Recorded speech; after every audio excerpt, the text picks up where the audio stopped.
बीडमध्ये जयंत पाटलांच्या बॅनर्सवर भावी मुख्यमंत्री असा उल्लेख पाहायला मिळाला।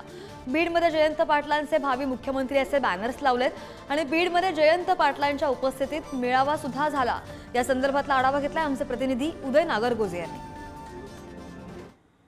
प्रदेशाध्यक्ष जयंत पाटील यांच्या उपस्थितीत आज बीडमध्ये राष्ट्रवादी काँग्रेस शरद पवार गटाचा निष्ठावंतांचा मेळावा आयोजित करण्यात आला आहे। या मेळाव्यादरम्यान ते बीडमधील 6 विधानसभा निहाय मतदारसंघाचा आढावा घेत असून आता वेगवेगळ्या ठिकाणच्या कार्यकर्त्यांशी संवाद देखील साधत आहेत। परंतु या दरम्यानच एक बॅनर या ठिकाणी जे लावलंय ते चर्चेत आहे। आपण पाहू शकतो या ठिकाणी जयंत पाटील यांच्या स्वागतासाठी वेगवेगळे बॅनर लावलेत, कमानी देखील उभारण्यात आहेत। परंतु यामध्ये एक लक्षवेधी बॅनर आहे, ते म्हणजे भावी मुख्यमंत्री माननीय जयंत पाटील साहेब असं कार्यकर्त्यांनी बॅनरवर त्यांचा उल्लेख केला आहे। एकंदरीतच गेल्या काही दिवसात महाराष्ट्रात वेगवेगळ्या पक्षातून भावी मुख्यमंत्र्यांची यादी आता वाढतच असल्याचे पाहायला मिळते आपल्याला। या ठिकाणी जयंत पाटील यांना देखील भावी मुख्यमंत्री म्हणून या ठिकाणी संबोधण्यात आलंय। कार्यकर्त्यांच्या या तयारीला आणि जयंत पाटील यांच्या प्रयत्नाला कसं यश येतं हे पाहणं महत्त्वाचं ठरणार आहे। उदय नागरगोजे, पुढारी न्यूज, बीड।